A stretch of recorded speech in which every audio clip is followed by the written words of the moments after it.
It's the second in a series of 5 that are going to be hosted by us at REFSA and FES as well, where we'll be covering the future of work in the new normal. So I'll start by giving a short 5 to 10 minute recap of what we covered yesterday. So just bear with me as I get the slides on.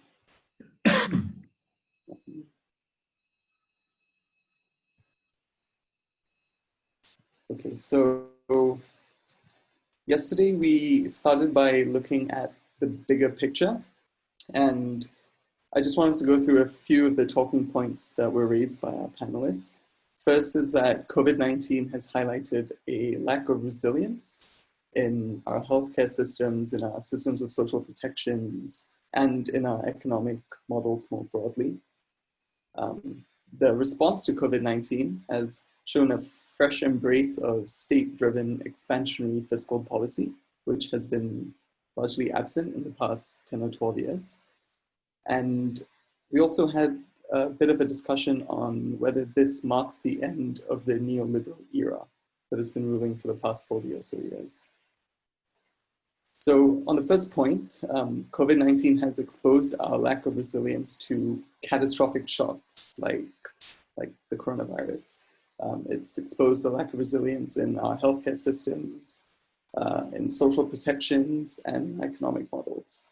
It's also exposed and exacerbated inequality. So while we see the incomes and profits of the wealthy and wealthy corporations increase and the stock markets reaching all new highs, we also have a large proportion of low-income households, low-income families who are increasingly vulnerable as they lose their incomes and lose their jobs as a result of the crisis.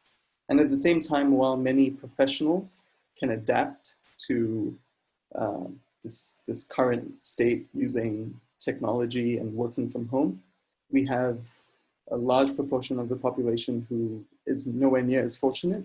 They put themselves at risk by continuing to go to work during the pandemic, or if they don't work, they lose their incomes, and in that way their families and their households are still distressed. So another takeaway we had was that the neoliberal strain of thinking that has prevailed in recent decades has undervalued certain essential functions that the pandemic has shown that we need. So if we look at, let's say, the levels of remuneration that care workers get in contrast with bankers, there's a problem there, because when it comes to a time of crisis, we rely on these care workers, all these essential workers so much, but we don't reward them when things are good. So we might need to look at how we can change this order as we look towards the new normal beyond COVID-19. And the crisis has also highlighted the need for greater stimulus measures in developing nations. So while the rich countries are able to spend on the order of 10 to 20% of their GDP on their fiscal responses, many developing nations haven't had that same luxury.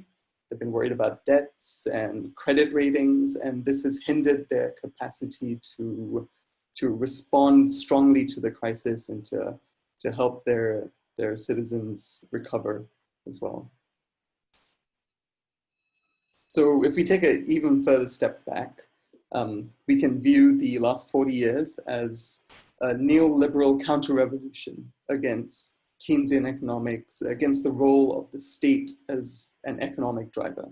So this so-called Washington consensus involves very conservative interpretations of the rule of law, and also came with a strengthening of private rights, like property rights, and an example was given yesterday about intellectual property rights, which can hinder development. And there are great examples in medicine, with vaccination in particular, where less wealthy countries or less wealthy individuals may not have the same access to medicines or vaccines that they might need, even though it's probably in the best interest of everyone if this wasn't the case.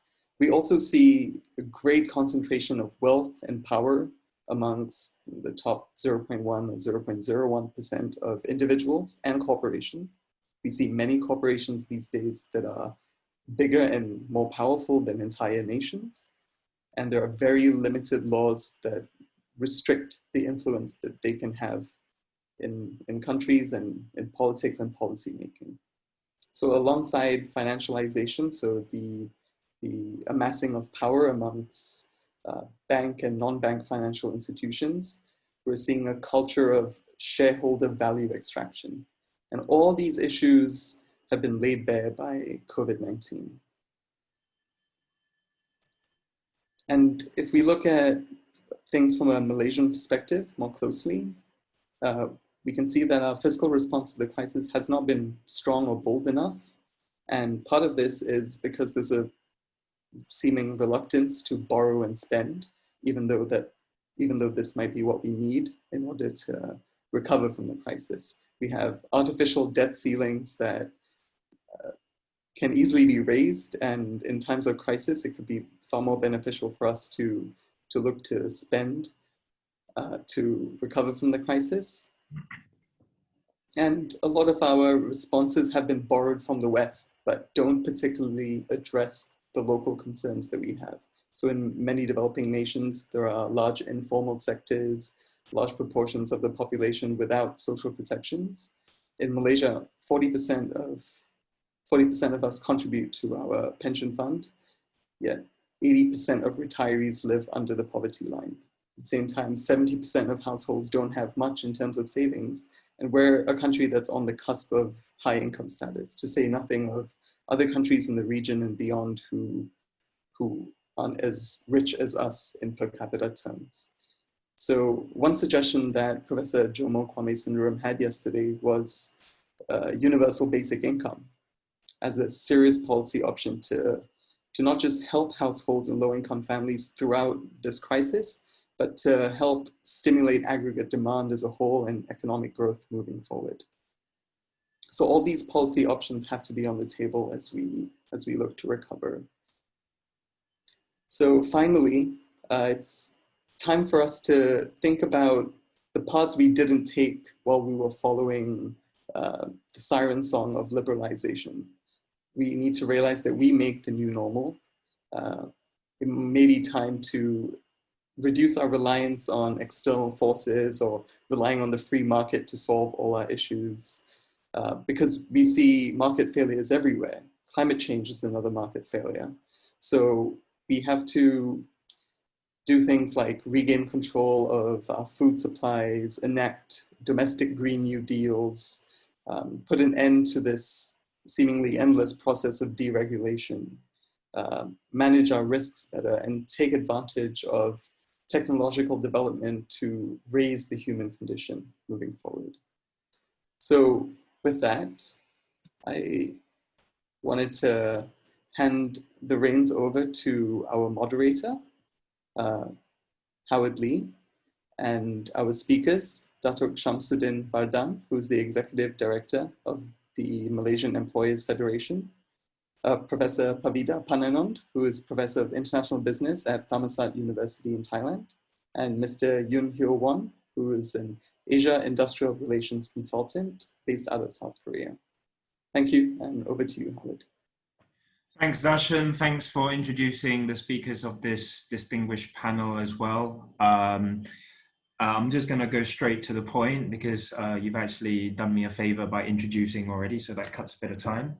The context in which we will be discussing these global thematic issues such as jobs or work or the future of work in the new normal, I think we need to put it into a few targeted perspectives.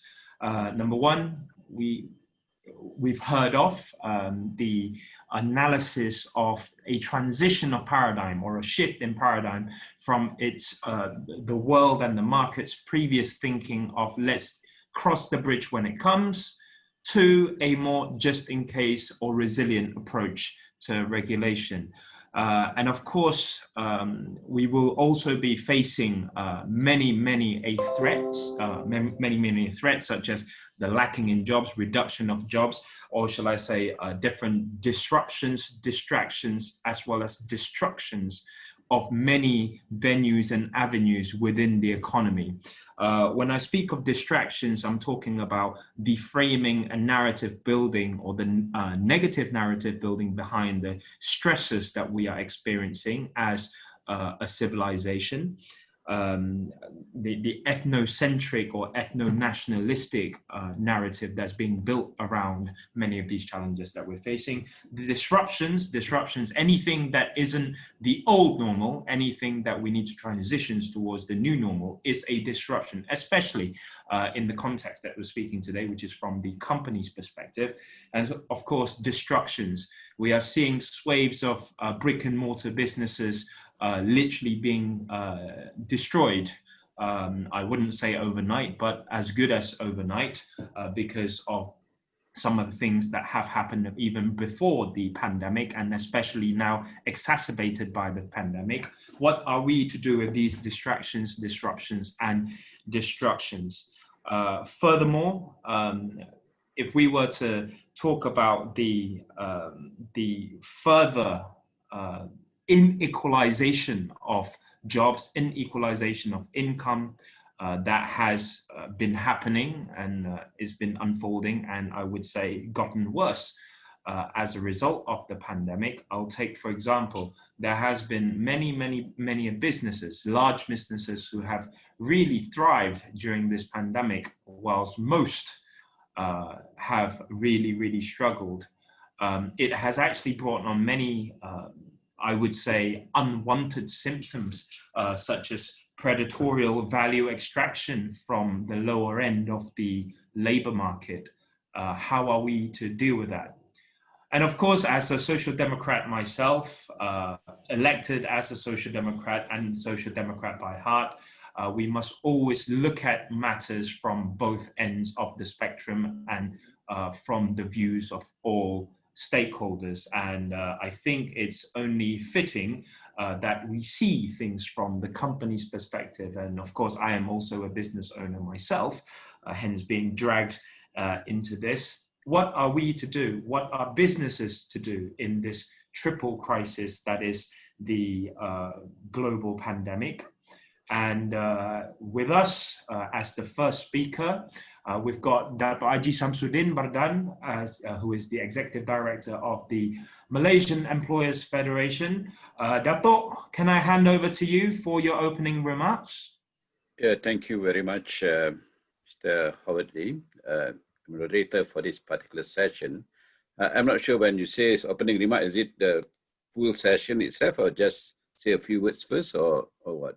You can go straight into your full presentation, sir. Okay, thank you very much. Of course, it's my pleasure to be joining this particular session. And of course, the topic is really very interesting in the sense that, you're talking about the current issue that we are facing, and just possibly by chance, tomorrow, we are having another CMCU. Yeah, very few people will have thought about this CMCU that is going to be implemented from 12 midnight. We thought we had been able to manage the situation much earlier, but as it is now, I think we are still going to enter, at least for another 2 weeks, a period where we have to be very careful. Yeah.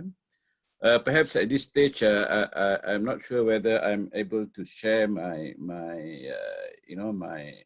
PowerPoint. Yeah, because it seems to be I'm having difficulties. Perhaps if you don't mind, the Secretariat, if you can assist me to manage the PowerPoint.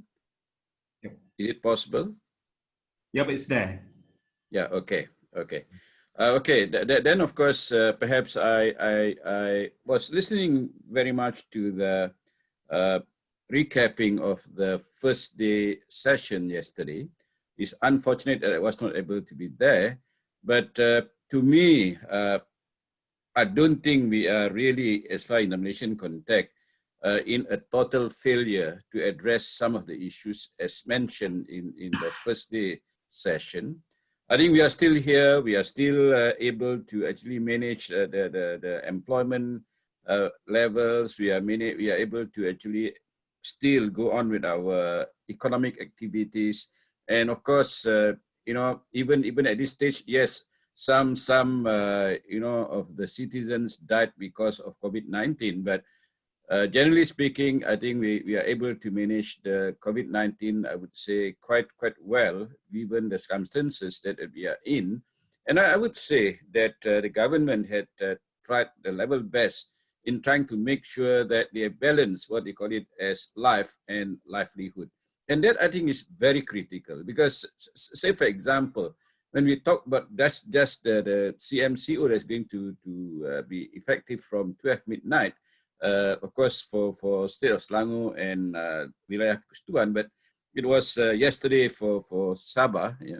and we see that the government had seen that it is important for the livelihood to still be continued, meaning that yes, at one point we also need to address the health issues, but I think that the issues regarding the pockets of the employers and the pockets of employees also need to be addressed. Yeah, so in that sense, the government had said that, yes, even during this CMCO, for companies, at least for the one in Kelang and wilayah Persekutuan, they say that you can operate, but be more careful, follow the stringent SOP as being directed by the government.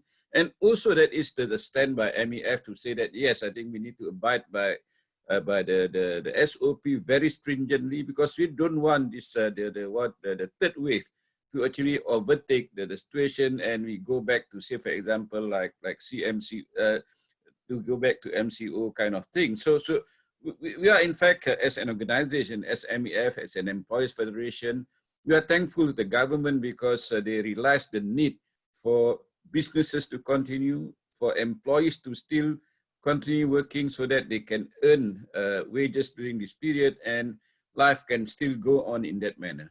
First slide, please. Next. So basically, of course, I think this is something that is, I think, known to everybody, the impacts of COVID-19. Even the World Bank had said that, because of COVID-19, possibly the economy will shrink by at least 1/3 of it. Yeah? And of course, we are trying to enter into what is the next normal. Because it's interesting to see what is really the next normal, or what we call it here as new normal in that sense. And of course, when we talk about new normal, a lot of things had come in, especially when you talk about the gig economy later on. But of course, I do realize that the first day session talking about lack of social security, thing like that. And of course, I'm going to perhaps talk a bit later on about the gig economy and the social security, thing like that. Next, please. Next, please. Yeah, okay. And of course, when we talk about the COVID-19 itself, of course, we are really in a very uncertain period now. Just like I had said earlier, we thought that we are at least able to fight COVID-19, when we entered into single digits, new infection, thing like that. But what really happened was that I think you all had seen what happened in Malaysian context, where actually when we had entered the RMCO, the Recovery Movement Control Order, people tend to relax their SOPs. People, I can see that a lot of businesses, a lot of people in public don't really actually observe the SOP anymore. Yeah, very little hand sanitization, very little, I would say, physical distancing. For example, I was, in the East Coast during one of the public holidays. I see that people thought that everything is normal, yeah? and there is no such thing as physical distancing when they actually go into the swimming pool, thing like that. So said that, I think give us, I think, a big reminder. I don't think that the thing is over already, and more serious thing can come. So here really, now we are in a very uncertain period. Yes, people talk about vaccine, thing like that, but you know, the important thing is that we are even not sure when actually the vaccine can be commercialized, thing like that. And of course, it's important that you know, we can see that you know, even the world over, it is not interesting really when you talk about economic progress, thing like that. Really, there is going to be contraction for at least about 4.5% world over for this year. Next, please. And this is basically just to share the outlook of the, you know, growth in Q2. Yeah, you can see that all are negative, and as far as Malaysia is concerned, we are a bit bad, about 17.3% down, thing like that. The only thing that actually is able to show some sign of increase is something like you know, in China. Things like that, and also, you know, this Taiwan and Indonesia. Yeah, so they are able to actually be a bit resilient in that sense. Next, please. And of course, you know, the important thing is that you can see that yes, we can see that yes, the first session had talked about how fragile is the foundation of most businesses. Yeah? And of course, you know, this kind of thing is actually, you know, giving us at least an indicator that we need to relook at our own strength and our own resources when actually we hopefully we are able to overcome COVID-19, I think, in the near future. And of course, it's very important that I think industries need to be flexible. You need to be agile in order for you to be actually able to sustain these kind of challenges. And of course, when we talk about agility, this is not only confined to the employers. The employees also need to be agile. They cannot insist that, yes, you know, I must come to work even if there is, you know, lockdown, thing like that. Of course, then they start to think about how can they actually adapting themselves to work from home, thing like that. But of course, there are a lot of issues when we talk about work from home. I'm going to address it a bit later. Next, please. And of course, basically, you know, if you're looking at you know, the figures of the economic situation that came in just before the government declared the CMCO, actually is quite interesting. You know, it had shown a path of recovery. Yeah, and of course, I would say that despite the crisis that we are in fact, you know, we are able to minimize the job losses. Of course, initially we are very worried, you know, and of course, you know, certain quarters had even talked about losses of job losses about 2.4 million kind of thing, possibly in this year and early next year. And even MEF also had been very pessimistic about job losses. But this far, when you're talking about up to date, of course, when I say to date, of course, the current figures talk about July, thing like that, or August. So the retrenchment figures are actually being maintained at about 76,000, 78,000, which I would say that is not really very bad as far as our situation is concerned, as compared to some other parts of the economies. Yeah? And of course, here, the important part is that we can see that some companies suffers a lot, some companies are doing quite well. Yeah? And of course, here, you know, when we are talking about global supply chain, surely there is a lot of disruption during the height of COVID-19.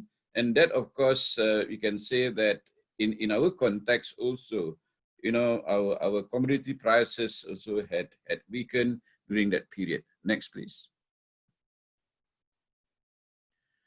And of course, you know, this is just to possibly relook at how Malaysia is trying to manage the the economy during this tough time. Yeah.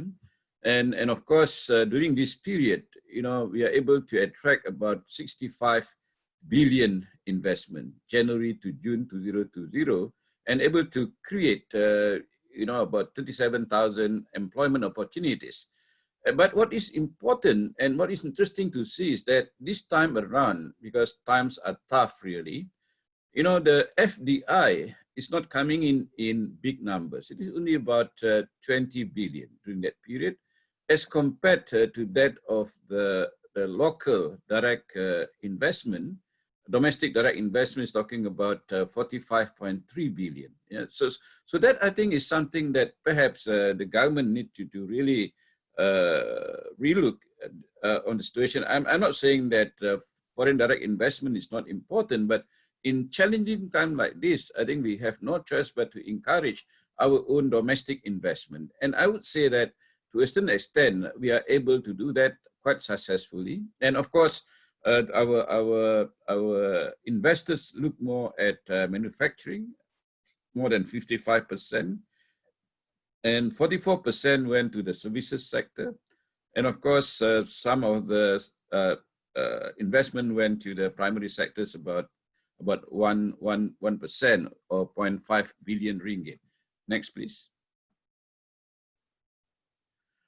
And of course, again, during this period, of course, yes, there are some growth in exporting like that, but this is basically you're talking about we are a bit difficult here because we try to actually depend more on the non-E&E, but this is not really doing well. Yeah, and of course it grew by 3.1%, and of course we are hoping that of course, I mean, if we are able to control the pandemic, then possibly things will be having a better outlook.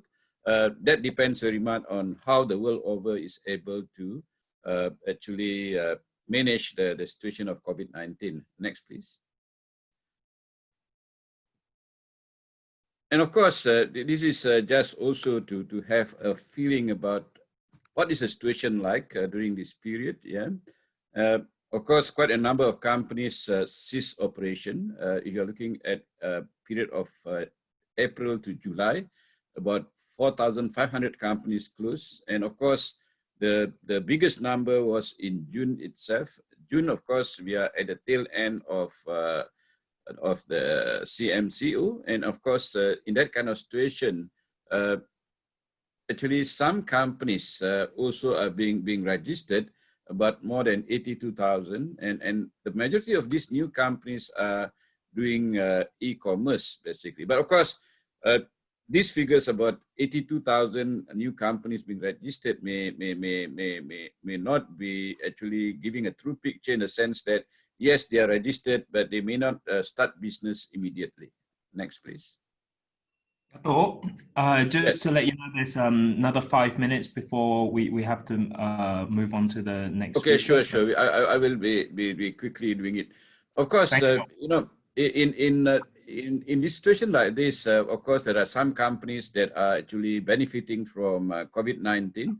And of course, these are mostly people who are online businesses, people who are involved in apps businesses, yeah, and also entertainment at home, thing like that, yeah. Next, please. And of course, we say that, yeah, in the Malaysian context, of course, what is important to see is that, we are very much, dependent on SMEs, and based on the data that is being provided by the authorities, more than 98% of the companies in Malaysia are categorized under SMEs. Yeah? And of course, they did some kind of survey, and most of them are having a lot of problem with cash flow, thing like that. Next, please. And of course, they are talking about, when they are talking about what they require the government to do, of course, one important thing is that they say the loan moratorium that the government had introduced in the fiscal packages need to be extended, thing like that. Yeah, and of course, some of them say that it's very difficult for them to get loans, thing like that. Yeah, next please. And of course, this is not a survey done by MEF, but survey done by the authorities, Department of Statistics, just to see the foundation of Malaysian companies. Yeah, where they say that actually close to 68% of the companies say that during the MCO period there is no sales, there's no revenue at all. Yeah? And only a few percentage of the companies say yes, they have some sale. And of course, when we say that, okay, since you don't have any sales, how do you finance your operation? So close to 69% of the companies say they use their own savings in order for them to actually survive during that period. So this is showing that most of the companies really, they don't have so much reserve in that sense. Next, please. And of course, what is important is here to see that, most of them say that, yeah, they require more than 6 months to recover. Yeah. And of course, what is important also is to say that some of them feel that close to 2% say that they will never recover. Of course, these numbers here, is interesting because we're talking about at least 800,000 registered companies in Malaysia, and if about 2% are not able to continue because of the situation, then of course the net impact can be serious. Next, please. And of course, here, what is important is basically the government realized that, they are earlier insistent that employers pay full wages and full salaries and also allowances during the COVID-19 period may not be working at all. And that's why they allow the parties to actually renegotiate on their terms of employment, which I think some of the companies had been doing that, and they are able to actually reduce some of their fixed costs. Next, please. And this is just to share that some of the companies actually had been able to reduce their salary of their employees by 10% to 50%, thing like that. So in the case of Malindo, for example, they had cut the salary by 50%. So for example, I was talking to some of the pilots. They say that during this period, they only earn about 30% of what they used to earn. Yeah, so that I think is the important part, is that they still have a job and the company try to survive. And of course, for the airlines, for example, it's going to be very hard for them during this period. Next, please. And of course, this is just to share the figures about loss of employment. Yeah, I would say that we are able to contain the numbers. Yeah, and of course, hopefully, we are able to, for the remaining parts of the year, we are able to actually maintain at least the August figure, and not going to increase it further beyond what we have in August, something like 9,000 losses of job, thing like that. So next, please. And of course, this is also just to say that what is the unemployment rate, which is currently at, of course, we had done better at 4.7%. That was the latest figure, which is, I would say, not very bad considering the fact that we are in a very difficult position now. Next, please. Yeah. And of course, the part is that, when other things seems to be actually having some problem, the gig economy seems to be able to provide some forms of I would say, opportunities to the people involved. Yeah, before the COVID-19, in fact, about 500,000 of people work in the gig economy. But with COVID-19, of course, it is projected that the number of people in this particular field will grow to about 2.8 million. So we can see that this economy, which is more like informal kind of thing, is able to absorb more players. And what is important is that even though it is not considered as a formal employment, it is able to provide some form of income opportunities to the players there. And of course, what is important also is that, I think next please, that the government also had played their part to make sure that, these companies or the people involved in the gig economy are assisted. Yeah. like here, what is happening is that the government had assisted the gig players to actually be contributing to the workplace injury kind of thing, even though they are not working for anybody, but they are covered by SOCSO during that period, and the government had subsidized 70% of the contribution, and the platform provider, you know, not the people who work, but the platform provider contribute about 30% to the social security payment. Yeah, and also I know that the government also had encouraged these people to actually subscribe or contribute to SOCSO under the I scheme, I contribution, where actually the platform provider also are expected to actually provide some incentive for the gig players to actually be contributing to. So this is just to take care of their old age. Yeah? And of course, just now we see that, yes, a lot of discussion had taken place about the fact that, you know, many people live, you know, not having comfortable saving, thing like that. I must say that there is some form of fault within our old age saving, because even though we call it as old age saving, but you can see that many actually forms of withdrawal can be made from the EPF saving even before they reach the retirement age. For example, now we retire at 60, but our EPF rules still say that when you reach 50, you can withdraw 1/3. When you reach 55, you can withdraw all if you wish. So in that way, of course, it is not surprising that, you know, when they reach 60, their savings are really less than 50,000 ringgit, thing like that. But to me, you know, I had always raised this with authorities to say that since the EPF money is meant for old age, then it should be actually, you know, only be allowable to be withdrawn when they reach 60. And just, I think perhaps this is my final part that I wish to say is basically when we talk about the work from home. Yeah, of course, you know, this become some form like new norm, but as far as companies are concerned, as far as employees are concerned, they still have a lot of concerns when they work from home. There are issues about, you know, whether they are still really wanted by the company, because some of the colleagues are actually going to work every day, but they stay at home. So the question is that whether the company really still want them, or whether the company want them to be out, thing like that. So these are some of the issues that I think has to be managed. The company has to be open about it. Why some employees are working from home, why some employees are working on site, thing like that. And of course, the other part that actually we when we talk about work from home is basically whether, you know, the environment for them to work from home is really conducive. Yeah? I would say very few have the privilege of having a workstation at home.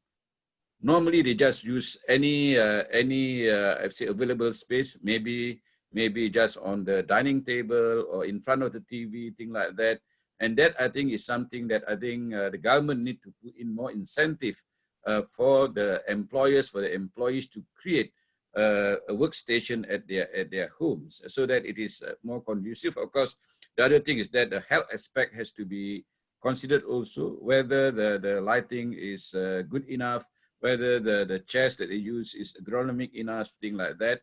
And also the other part is that when you're talking about social security coverage, the issue is that when they work from home and they got injured, whether they are actually, they can qualify for workplace injury compensation. Currently, to my simple mind, is not because they are not actually at work in the company premises, because they are still at home. Because the current social security laws say that so long as you had not left your house, you are not considered as actually be covered by the workplace injury scheme. So, Mr. Howard Lee, I just would like to stop here. Yeah, and thank you very much. Thank you, Dato'. Thank you. I'll move swiftly on to our next speaker, and just want to let everyone know that we will be inviting the commentator, Mr. Yun Hyo Won, to wrap up or to give a summarized few comments after our second speaker. And our second speaker, a prolific scholar of the internalization of firms, global value chains and economic upgrading with reference specifically to emerging markets, of which we are one of. We have Associate Professor of International Business at the Thammasat Business School, Professor Pavida Pananon. So straight over to you, Prof. Thank you, Howard, and thank you to REFSA and to FES for inviting me on this panel today. It's very interesting to hear the experience of Malaysia in comparison to Thailand, and it's also very interesting to contrast what you did yesterday with today, which is more of a firm perspective. I had a chance to listen to the keynote speakers yesterday, both Professor Jomo and the other speaker as well, and to hear more of the thinking in Malaysia and how you see these things. And I think that is a great way to put in the firm and the company perspective, which is the focus of today. And as you already mentioned, Howard, that I'm looking at this from the perspective of emerging market perspective with particular reference to Thailand and Southeast Asia. So instead of just talking about any specific firm, big firm or small firm, I think what I would like to do today is actually to share with you my idea on how all this COVID is changing the company agenda, and how we are thinking, looking forward from the company perspective. And with that, I think that I would like to stress 4 points. Today, I would like to share with you 4 points rather than trying to share screen. Do you want me to share screen, or I can just continue speaking? The choice is yours. The choice is yours. Too complicated to share screen, so let me just go ahead, however you want to go it. Yeah. So now I would like to, as I mentioned earlier, that I want to stress how companies would see this, and I have 4 points to address today. I think the 3 key points on what companies are thinking is, first, how things are continuing despite COVID, the overall context of the business and the overall context of the economic in the region, how that continue. That would be the first area that I would discuss. And the second is the changes, the area of changes that firms are seeing as something that they need to accelerate. So basically, I call this as something that firms probably thought of it before, but now they have to seriously think about it more because of COVID. And the third area that I would like to discuss are the area that I call disruption. So these are the areas that firms probably never thought of it before because they never experienced this kind of shock before. So, but now they have to think about it now. So with these 3 areas, what would be the challenge? That would be my 4th and last point, which is the challenge that are faced by both company and government perspective. So those would be the 4 areas that I would like to discuss today. And so without further ado, let me start with the first point of what are some of the things that still continue despite what goes on in the world with COVID. And I think that in the context of Southeast Asia, which are economies that have long been dependent on outward orientation through export of goods and service, as well as through welcoming foreign direct investment. As you know, Dato has mentioned earlier that even in Malaysia, the welcoming of foreign direct investment is still continuing, and it's still the same case for Thailand as well. But I think that this continue of the context needs to also address some slight changing of nature in the way that we are looking at the overall context of outward orientation.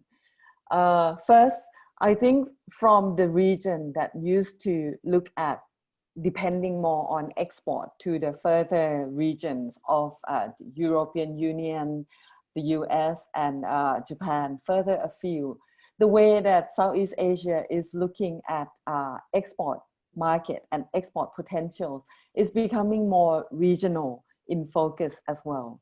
And this is mainly because of the growing middle class in the region, particularly the growing middle class in major economies of Asia, China, India, and Indonesia. And so if you look at this, you would see, I have some data to share with you, that the intra-Asia trade has grown during the period of the year 2000 to 2017.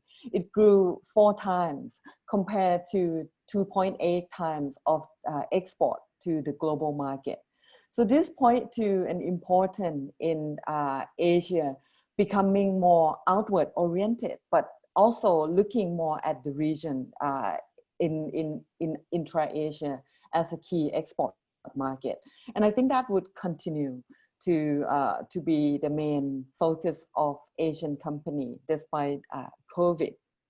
The second area in the overall context that I think are continuing is that the trade that we are seeing, international trade in the world and in Asia in particular, is moving slightly from trade in goods to trade in services and to trade in activities.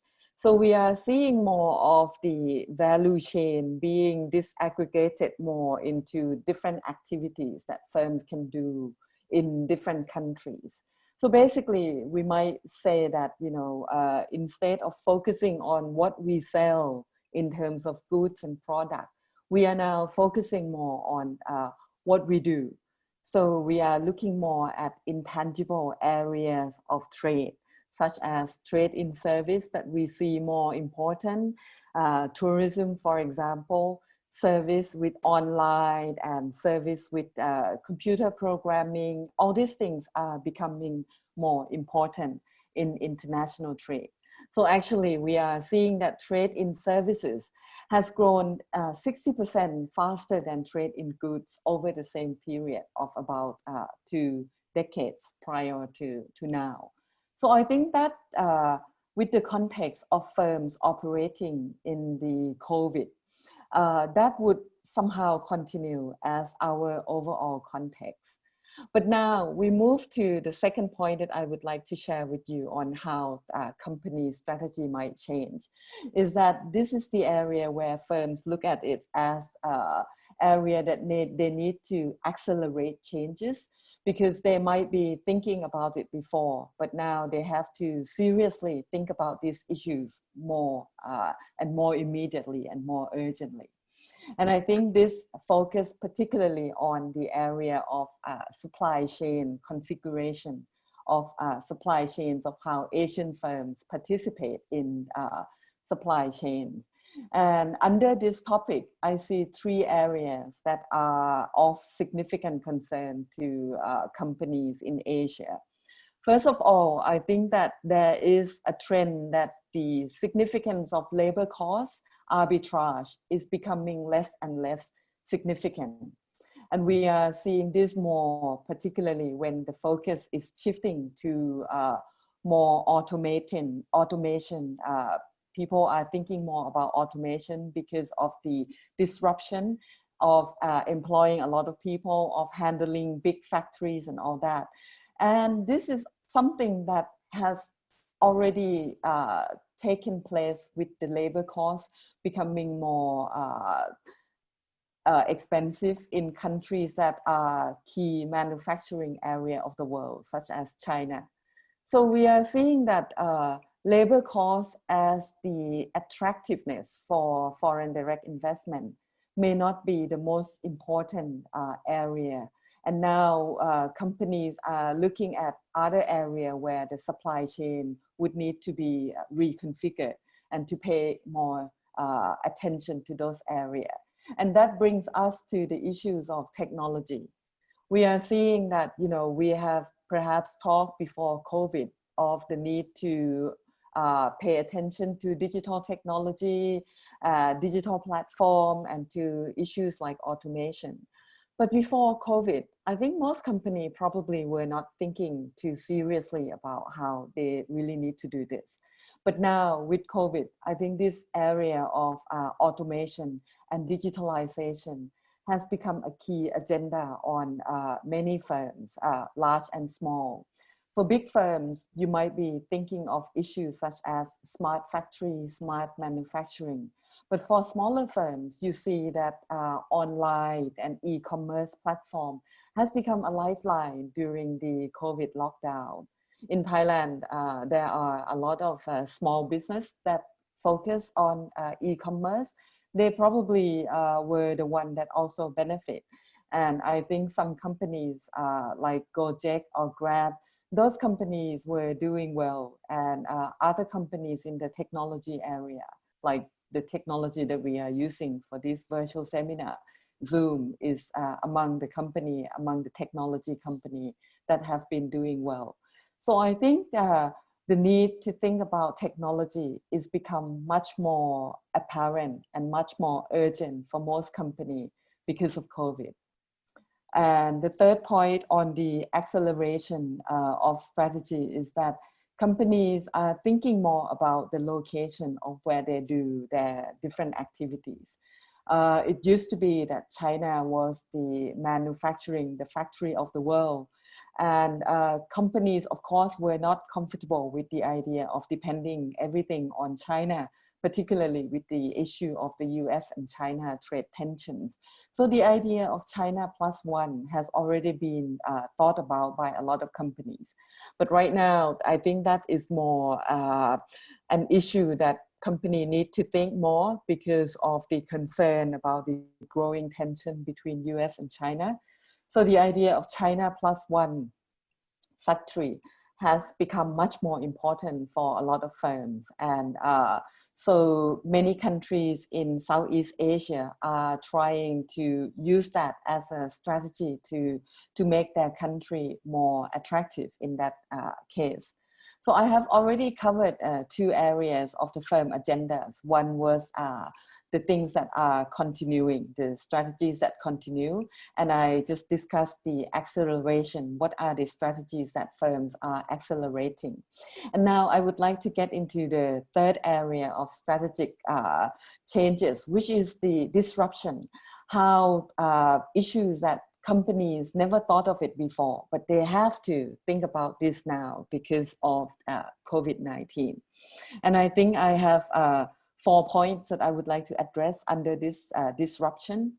The first is a lot of economies, a lot of companies, especially in Southeast Asia, Thailand, for example, the companies that used to depend on export and on service, particularly on tourist and hospitality sectors, they have never experienced this kind of sudden demand shocks in their sectors before.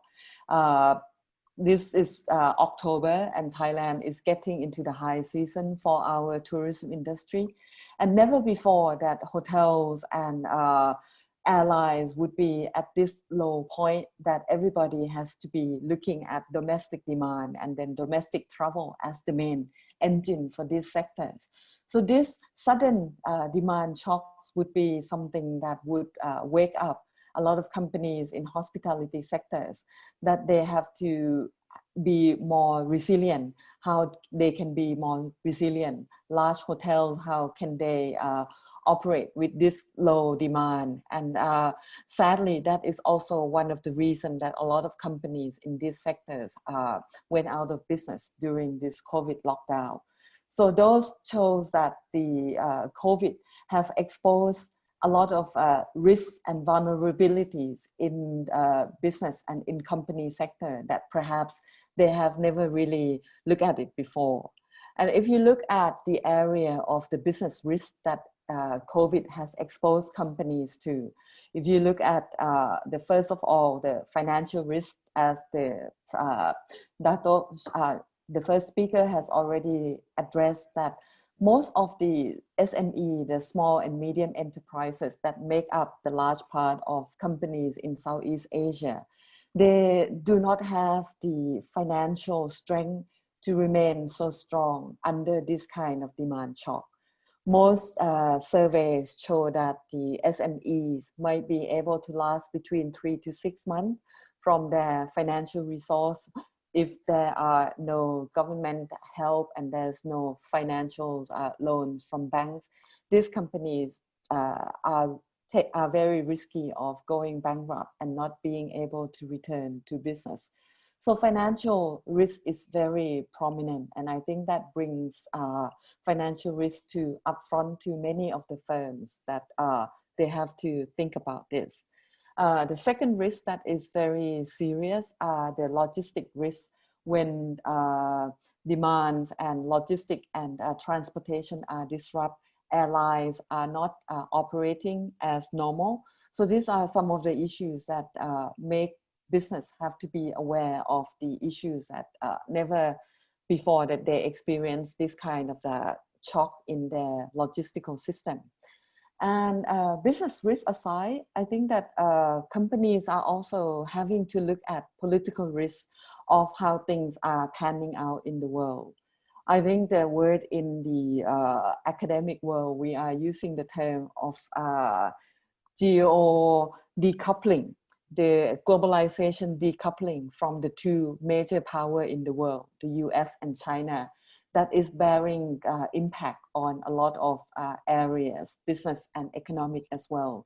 Companies like TikTok have to think about how they would operate in markets like the US and other companies as well. So this tension between the US and China, which has been made worse by COVID, is becoming a real issue that a lot of companies have to think about. And the third area of disruption is the labor issues of how we go ahead with the need to automate and the need to retrain the unskilled labor force, and at the same time to look for skilled labor force that could come up into the new normal of the business in the post-COVID year. And the fourth area of disruption that has been particularly important for a lot of companies in the service sector is how the physical distancing requirement add cost to their business. Our first speaker has already mentioned about the need to prepare for work from home. And if you look at how companies in this area of the world have to invest more in technology, that would add to a lot of costs. And that would mean that the challenge that are facing the business that we can look at is that there would be a lot of increase in costs in terms of balancing the need for investment in technology, as well as the need to look at how they can still maintain their efficiency from maintaining the operation. So I think the challenges, I am coming to my last point, which is the challenges facing firms and country. And I think the main and the most important point for the companies is how the firms are looking at their survival. What would be the trade-off for the companies in terms of having to maintain the efficiency of maintaining the operation, as well as investing in the necessary and requirement of technology, and at the same time facing the changing of demand patterns and demand shocks. And unfortunately, that might lead to the companies that are more stronger, the bigger companies that might be in a better position to stand this tough test of survival of the fittest. And that brings me to the issue of how companies, how government could address the issue of survival of the fittest. Because what you see is that if big companies who are benefiting more from the longer financial resource and stronger financial position, and they would end up becoming the winners in many categories, and they would be able to sustain more, and perhaps they can acquire more of the smaller business. So these are the areas that I think the government would have to pay attention to, how we can prevent the winners take all, not having the companies that are large and surviving becoming the one that benefit more from government help and contribution. And that is also an issue that companies and government have to address on the inequality of the corporate sectors. We are seeing the companies and the government having to deal with the those who are more equipped in riding the new normal after COVID. And for in the corporate sector, you would see that companies that are more ready are those that are more prepared to invest in the online digital technology and invest in higher skill and more advanced and sophisticated skills. And at the same time, we are seeing that people who lost their jobs because they are in the more labor intensive sectors, those would be the kind of job that companies are also looking to replace with automation. So these are the dilemma that I find that companies are facing, and at the same time, it poses challenge for the government and the policy maker in looking forward to the next era of the how to make economy more fair and at the same time competitive in the post-COVID world. Thank you very much, Howard. Thank you. Thank you very much for some very insightful sharing. Of course, I have a page full of questions I would like to ask. So, but before we go into the question and answer section, I would like to invite our in-house commentator and our in-house Asia Industrial Relations consultant from slightly further north from our region, from South Korea, Mr. Yoon Hyo-won, our commentator. Please go ahead. Yeah, thank you, Howard. Also, thank you very much, Pavita and Badan, for your comprehensive and very informative presentation. So, as workers or trade union perspective, I would like to give some general picture on what is to be done by stakeholders. Very important for making our company, our industry, our national economy transparent and sustainable. Actually, not only workers, but also employers and government, everybody now agree to say that we are now moving to new situation, new normal. So it means nobody knows about the future, what will happen. So when this COVID-19 pandemic situation will be over, nobody knows. Vaccine, of course, will be invented, but it will be effective fully or not, we don't know. So, and then when we can return to the kind of economic normalization, normal situation of economies at national level, regional level, global level, nobody can make a prediction. So many international organizations, they have proposed scenario 1, scenario 2, the hit, first hit, second hit, many different ideas coming out. But anyway, it is very true. We are now moving to the new phase of human civilization, new phase of new stage of global economic system or global supply chain, where the economic players such as employers and workers and government are working together. In that sense, I'm somehow positive in making a kind of, or in creating, or in finding, or in looking for a kind of common ground or common space among these different economic players, such as workers and employees, government working together to find a solution.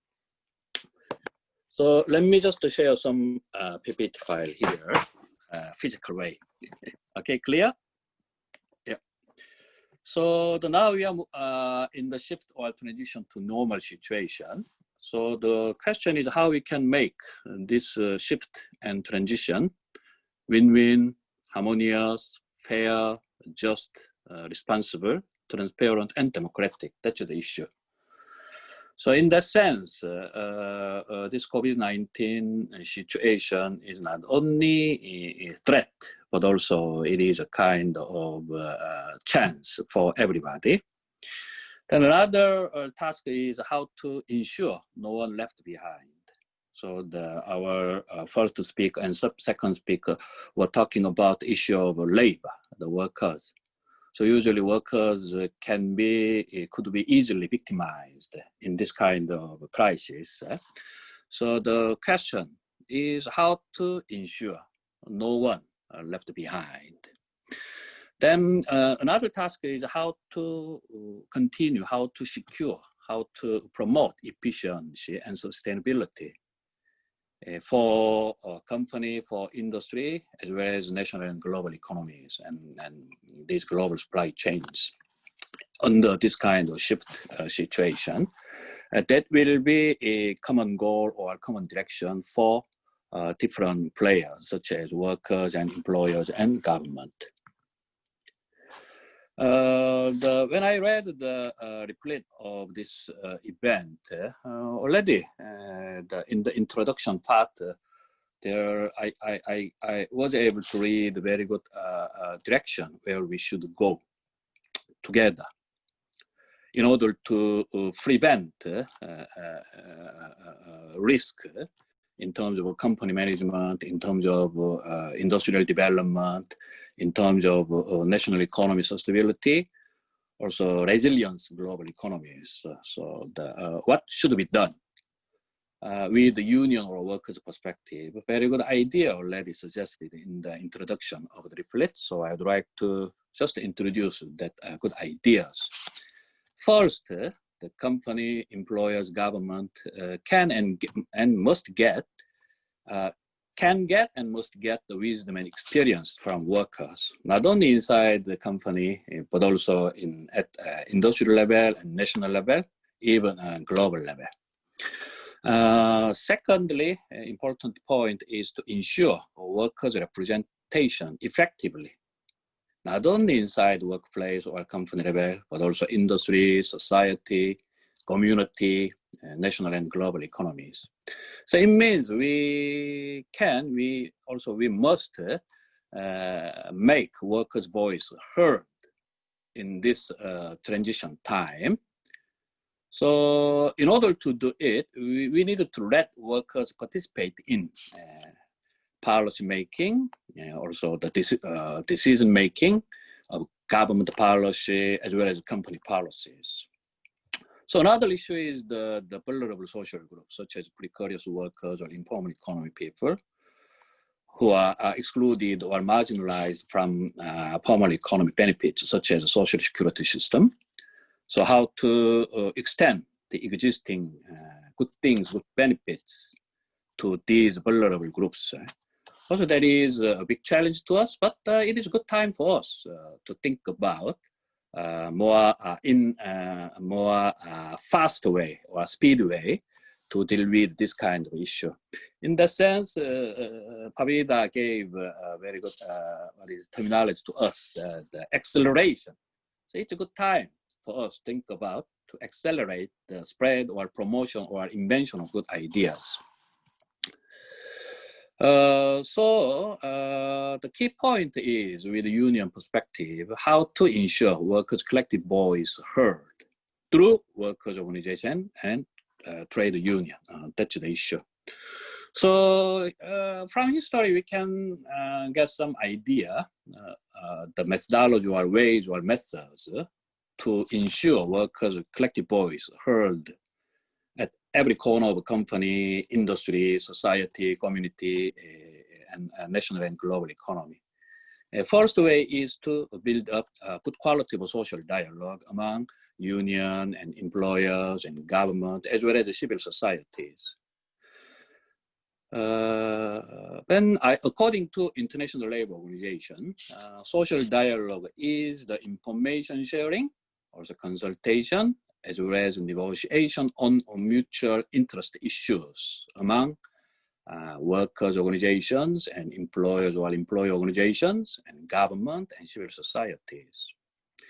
That is a very good definition, not only for workers, but also other stakeholders. For example, information. What kind of information is shared inside the company, in the industry level, or also when it comes to the government, economic and industrial policy, what kind of information is shared with the society as well as employers organization and workers organization. So now big challenge is coming. It means that our financial situation will be influenced. Also, the many companies, especially small and medium-sized or outdated companies, they are facing the challenges of restructuring. Also, new investment issue coming up, and then now recruitment issue, restructuring issue, and then voluntary separation system happening in Malaysia. Also, the layoffs, a lot of things happening in human resources area. Also, another issue is now the automation or robotization. So the new machine coming, new technology coming. So what kind of information the workers have, union have, society have, civil society organization can share, and the community have. But that is the issue. Also, COVID-19 situation have created a lot of health and safety issues, not only at society itself, but also inside the factory, inside our working place, occupational safety and health issue. But many information related to safety and health, such as the chemicals to be used in production line, are not clearly disclosed to the employees as well as workers' organization, also to the community where the factory or workplaces are located. So now it is very good time to build up this kind of social dialogue activities to overcome these common challenges, common problems faced by the different stakeholders, such as workers and employees and government together. Then we can jump to the next step, consultation and negotiation. Also, collective bargaining is very conventional, traditional way, but very effective way to solve the problem, especially health and safety issue, also COVID-19 facilities and equipments, also the personal protective equipment for workers. Also, what kind of medical protection or service can be provided for community where the businesses are operating. So in that sense, collective bargaining also still effective and useful to solve the issue and problems. So, but in Asia, usually we are confined to or limited to company level or enterprise level collective bargaining. So why not? We can open our door, our fence, like European countries. We can extend or expand or increase the coverage of our bargaining, limitation of bargaining, not only confined to the company level, but also to regional level or sectoral industry level, even national level. That kind of possibility also we can think about through collective bargaining. So it means that now everybody agreed to adopt the stakeholder-oriented approach rather than shareholder-oriented approach. So who are the biggest stakeholder? They are workers and community and civil society. So it's very good time for workers, employers, civil society, and government to work together to find a solution. Okay, and the last issue is now our jobs, the world of work now is experiencing a kind of shift and transition, moving to essential jobs and social services and caring works. Already, Fabida mentioned the more and more service jobs are being created in technological sector or IT sector, blah, blah. So in that sense, also we can work together to minimize negative impact of a kind of conflict in creating this kind of jobs, and how to, then we can create a kind of harmonious and smooth atmosphere to implement this kind of job shift. Okay, so this is current situation in Asia. So usually the workers are marginalized in terms of information, consultation, negotiation. So this crisis can give us some chance to change this kind of situation. So like this, we collectively work together with employers and government, not only company level, but also industry and national economy level to find a solution. So the final slide is this one. So this is a big crisis, not only influencing our workplace, not only influencing our company level, but also influencing industry and national and global economic system or global supply chain. So this is the first ever challenge that a human being and human civilization have faced so far. And then this ecological crisis bring us to where nobody knows. This is a big challenge for human being and human civilization. So it is a very good time for us to work together among different players such as employers and workers and government to find a solution. In that sense, we need to adapt, or we need to implement very harmonious way, harmonious system, which can ensure different economic players work together. Thank you.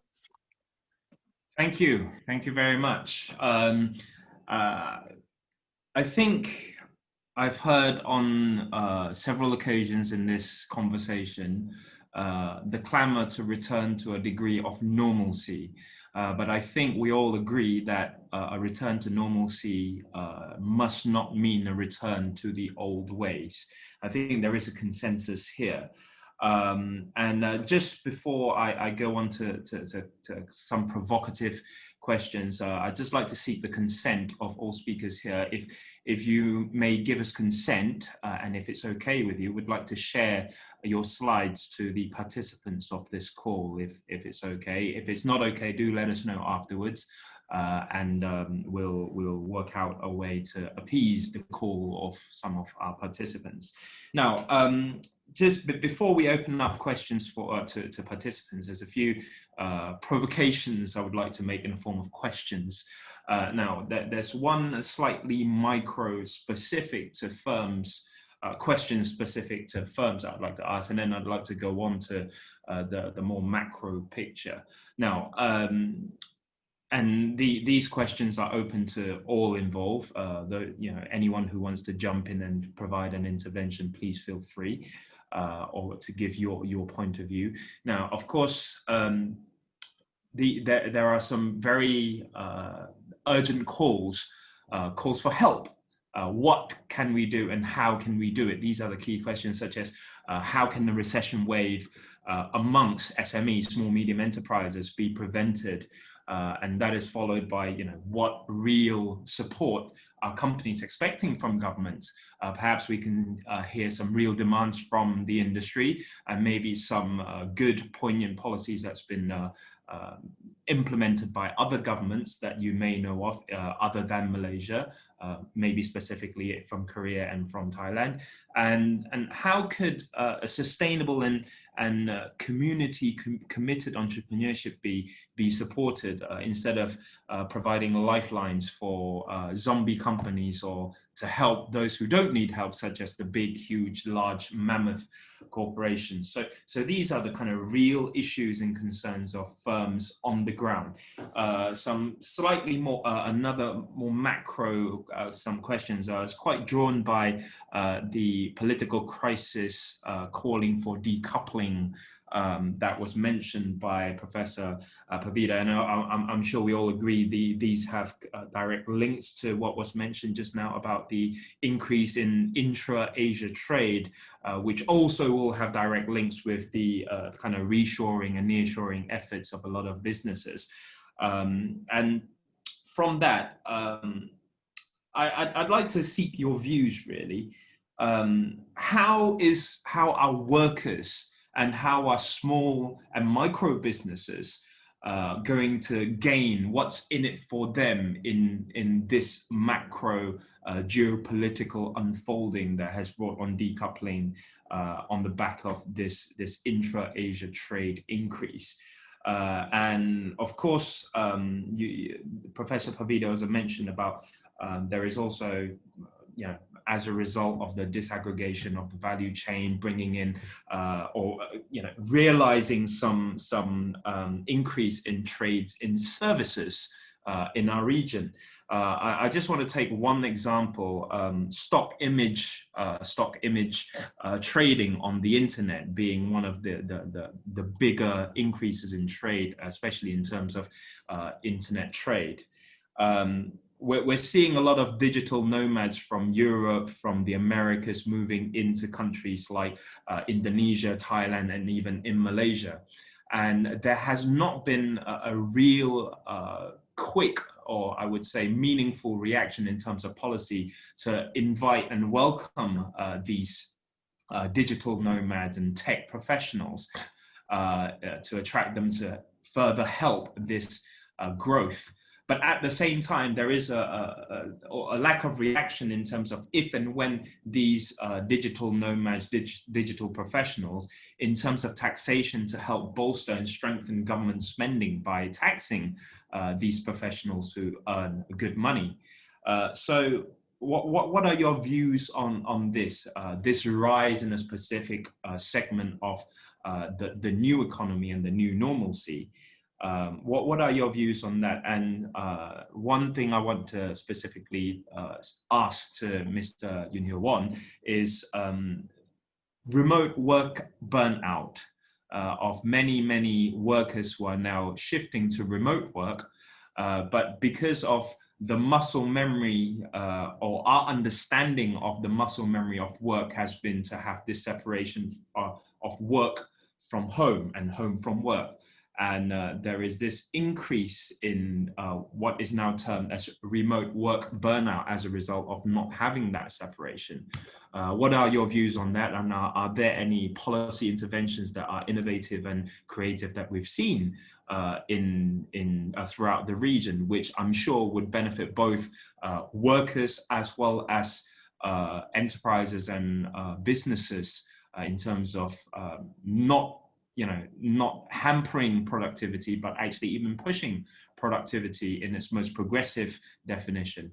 So if I can invite some interventions and some answers to this, it would be great. Who would like to go first? Let's be democratic before I go dictatorial. Perhaps I'll just go first. Yeah, yes. Thank you very much, Howard. We're not talking about of course, I'm talking about SMEs contact in Malaysia. Yeah? Yes, the government had given assistance, but question is that how big is that assistance? Is it deep enough? Is it long enough? Yeah? Take example, this employment retention program. The government gave assistance of about 600 ringgit per month. Obviously, it is not deep enough. It is not big enough.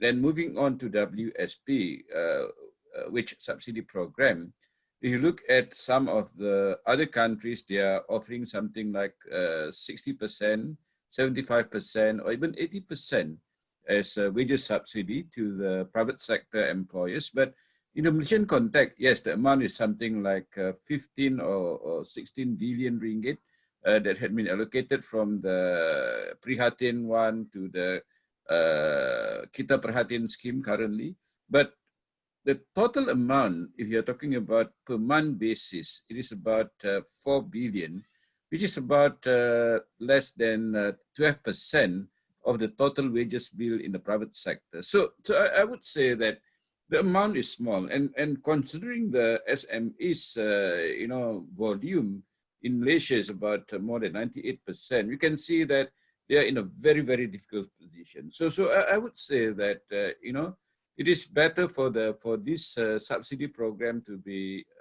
bigger and also to be longer. Now, of course, I understand the government actually had given in tranches about 3 months, but company need to really be given the at least the information, whether it is going to be total of 9 months, whether it's total of 12 months or total of 1.5 year kind of thing, knowing very well that if the company actually had not had any idea on how long is this subsidy going to be, then possibly at one day when things are getting more difficult, they may just say, sorry, I want to just give up kind of thing. So that I don't think is a very good way of managing the situation. So it is better for it to be actually, let us be transparent, let's be upfront about it. And of course, and also perhaps there is some kind of misunderstanding between the authorities and that of the private sector employers. The government thought that whatever subsidy that they had given to the company should be given to the employee directly. No, that was not the case, because the private sector employers, as far as the WSP program is concerned, the government actually is subsidizing the company or the employer to pay wages for the employee. So the employer has to pay the wages first, full wages, full allowances, and then the government will subsidize the employer later on with the payment of the 600 ringgit or 1,000 ringgit, depending on which category they are. So I would say that let us, clear that air, so that, employers are not be looked upon as, in a very naughty boy kind of thing, not trying to assist the employee, but just to pocket the money for themselves. So that is something that I think we need to really think hard about it. And the other part is on the trying to Can I intervene just on that last point that you just made? I mean, my constituents, I hear a lot of ramai yang kata lah in Malay, jantak tak rindu, bagi tak rasa. If you get rid of it, we're not going to miss it. If you give us it, we don't feel it.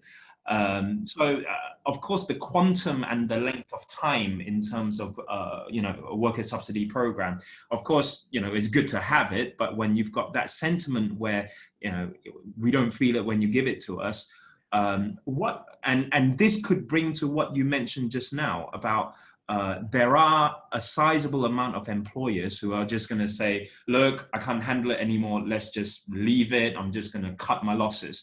In your opinion, especially amongst your members, what percentage of the Malaysian employers right now, you're feeling, what percentage will come to that point of whereby they're going to say, let's cut our losses by the end of this year if things don't get better? No, you're talking about the real small employers. When I say real, they are the micro enterprises. Micro in the sense that they have less than 5 employees. It is not overstretching if I say that possibly about 50% of this kind of category of employers may say, let us call it a day if they couldn't take it anymore. Yeah, and these people are really small employers, small time. They actually don't have savings, whatever the revenue they get today, they will just pay wages kind of thing. The next day, thing like that. So that's it. Yeah. And of course, when there is no revenue, for example, then of course it's going to be very difficult. And we are talking about, say, for example, the small food outlet operators, thing like that. Yeah, and now, of course, with the CMCO coming in, there is no dining in, thing like that. You can always, take away kind of thing. But the question is that possibly people will reduce their purchases on this. Yeah, but again, what is important is basically, we say that, okay, look, we need to have a situation where, it is really meaningful, really impactful when the government gives the assistance. So, say, for example, the other part is the government also had given incentive for employees to employ. But the thing is that, most employers are not employing currently. Yes, there was this incentive to employers that employ new employees by giving 600 ringgit to 1,000 ringgit incentive per month for 6 months.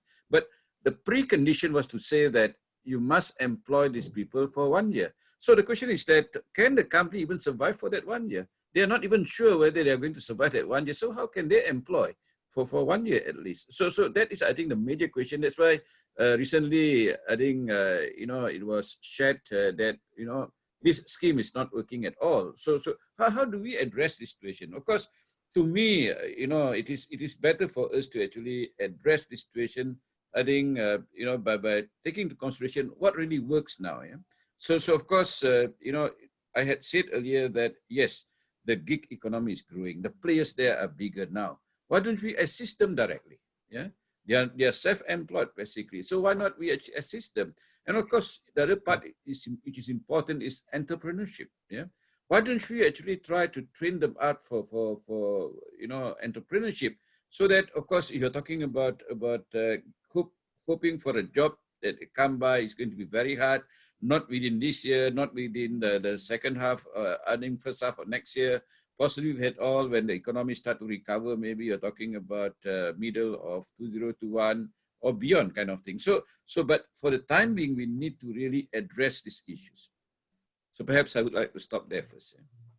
Thanks. Who would like to jump in next? Professor Bavida? I can. You raised a lot of important points and questions, but I would also like to sort of answer them together in a way to think about how companies, and especially the smaller ones, are in need of help. I think when we look at help, we have to also balance the role, what the government can do, to what the market economy can do to kind of sustain the dynamism. For example, in Thailand, we are talking about how long can we sustain the country lockdown.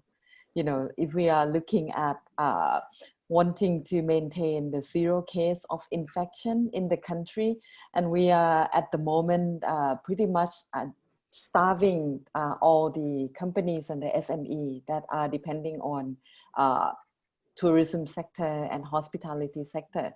So that's one example of the government strategy that can help bring in the kind of dynamism that would allow entrepreneurship to continue and to revive them by nature. So that's to begin with. And I think that is important to look at these COVID consequences as not something that all depend on the government injecting money. Of course, public investment and public spending is very important at the moment, but we should try to also balance the market mechanism into playing this role as well. I give you an example that at the moment, Thailand is already injecting about 10% of our GDP into the financial stimulus package. And this is also divided into direct subsidies to companies and loans to SME, as well as bond funds to help buy bonds. But if you look at this, what I see in Thailand is something that might not be as efficient, is the amount of direct subsidies that goes to people who really need it. So that's also part of the problem of developing countries like Thailand. For example, we have a huge informal economy. So there is no clear information of who are the ones who need it. So I think there is a need for combination of combining how government could inject direct subsidies to help maintain employment. That's one thing. And to also bring in the kind of business mechanism to contribute to that matter. There's a good example of one business that become quite popular in Thailand. And that is a company that tried to promote local entrepreneurship by, it was actually run by a company that have no tourists and no visitors. So they decided that to convert their kind of a hotel, which is a small hotel in a local community, to help the SME in the area, because those SME would not be the kind that would be legitimate to get the financial loans from banks, because they wouldn't have no credit history and all that. So what this hotel does is to help with the online delivery for the small mums and pops noodle stall in the area. And it become something that were kind of surviving on its own. And it's also helping the small business in the area. So I think, this is an example of how you can inject entrepreneurship into helping the SMEs when you ask your question of what are the urgent needs. And I think the next point on the direction of the policy is also, so not just to think about subsidies, but to create new opportunities. How can you create new jobs? How can you encourage business to generate new kind of jobs to cope with the loss of employment? And I think those will be my my short answer for this first round of what kind of the urgent policies are needed. Thank you. Excellent. Yeah, go ahead. You're ready. Oh, yeah. Thank you. Yeah, I think in the short term, it is important to create and implement and continually maintain so-called virtuous circle of money. So that must be the midterm policy target for government money injection or subsidy money to micro companies, self-employed or employed people, or the companies which has a plan to keep employment. And these economic players, how we can inject government money to these economic players, it is important for the creation of a virtuous circle of money. But as you know now, very good, what is the economic environment for gig economic companies, also IT companies such as Samsung and LG and Amazon. Yeah, in Korea, first quarter of this year, LG and Samsung, big conglomerates, they seem to face some economic difficulties or finance difficulties, but second quarter and third quarter totally changed. Now they are making a lot of profit, but this profit coming from where? From us, from workers, from the government. Also the IT company and IT, what is the IT telecommunication service provider companies also making a lot of profit. So it means we have a kind of financial resources for the company, for the government to provide the subsidy money or injection money to micro companies, the self-employed and agricultural sector. So in short term, in that sense, I think the role of micro companies, the role of self-employed people such as restaurant, small motel or hotels is very important, as well as the farmers in agricultural sector. So how we can keeping jobs in these small sectors or conventional sectors, or how to create new jobs in these micro companies, self-employed or agricultural sector, it is very important, as well as making or ensuring the companies to keep the existing employment. In that sense, in South Korea, not only central government, but also some local government, they have experimented some, what is the pilot project or policies. For example, some provincial government, now they are planning to introduce temporary basic income for everybody living in the province. Also, another provincial government, they already made an issue, the local government currency, local government money, which can be used only inside that province to boost the small business located or operating in those provinces. And central government already one time, two time, it have paid some, what is the supporting money or granting money for the whole population one time. Also in second time, not a second time, but also in another way, last month, the central government paid some subsidy money, so-called self-employed people, and then the vulnerable groups, the vulnerable social groups. So then the issue is how to maintain so-called fiscal or financial stability or consolidation in terms of government budget.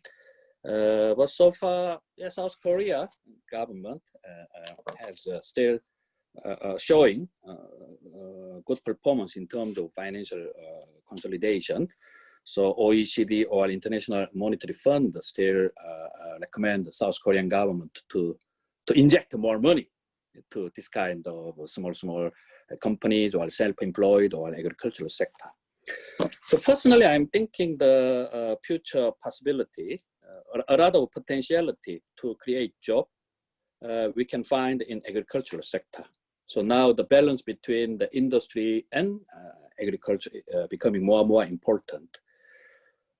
Especially we consider this ecological crisis accelerated by the COVID-19. So environmental value becoming more and more important. So in order to promote environmental value, so that this agricultural sector is very important, not only maintaining or creating jobs, but also the creating economic value. So in the sense, it is very good time for us to pay our attention to this so-called traditional jobs of this agricultural sector. And then Howard asked me about the remote work burnout. Remote work burnout. So far in South Korea, I never heard about any case of remote work burnout, frankly speaking. Usually the factory work burnout, hospital nurses burnout, or some delivery workers burnout. That kind of cases, a lot of news and information I have, but remote work burnout, I have no idea. But I'm sure this remote work burnout would be very significant issue in the world of work, because now this kind of telework or homework or remote work has been dramatically increasing. So but the problem is this kind of jobs are categorized as self-employed in many countries. According to the definition of International Labour Organization, this kind of job is called as disguised employee, disguised employment. It means you are not worker, you are not employed, so you are a businessman, you have your own company, you have your own business, no need to be protected by government or by social security, that kind of issue. But anyway, this kind of remote workers, also they are working for society, they are working for a specific company or specific businessman. So how to develop and standardize the conditions and terms of this job is becoming more and more important. So also how to protect them and how to unionize them. Also there is quite a challenging issue to trade unions. But anyway, also union, we must be changing. So our conventional work, good work should be continued. But also we need to change ourselves to absorb this kind of new type of workforce, new type of employment. So we need to open our door. So we need to break up our what is the company limited or workplace limited boundary. Then we open our door to society, to community, as well as to this kind of self-employed people. Then we can find some solution in cooperation with the employer side and the government side together to improve the situation. Yeah, thank you. Thank you. I'd just like to take this opportunity to invite all participants. If you were to look at the bottom strip right on the bottom of your screen, there is a button that says Q&A. If you would like to ask any questions by text, you can put your questions there, and I would invite the speakers and the panelists to answer. But if anyone wants to actually show your face and let us hear your voice through a question, please also raise your hand. We'll be able to see it on the attendees list, and you are more than welcome to essentially ask your questions directly at the panel and also at individual panelists. So anyone who wants to ask a question, please raise your hands or type it in the Q&A window. But I just want to ask a few more questions. I'm going to sound more and more socialist and workers orientated now I've done my workers part.